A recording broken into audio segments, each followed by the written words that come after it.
بسم الله الرحمن الرحیم.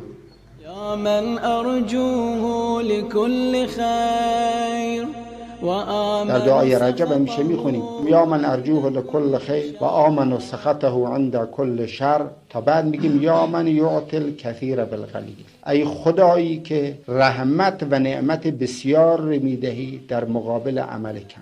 یا من یعطی من سأله، ای خدایی که عنایت میکنی به هر که از تو بخواد ولو عملی هم نداشته باشه، معاوضه عملم نیست.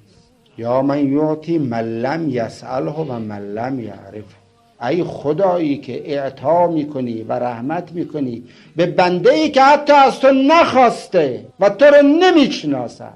تحننا منک و رحمه، از بس تو لطف و تحنن و رأفت و رحمت داری به بندگان خدا.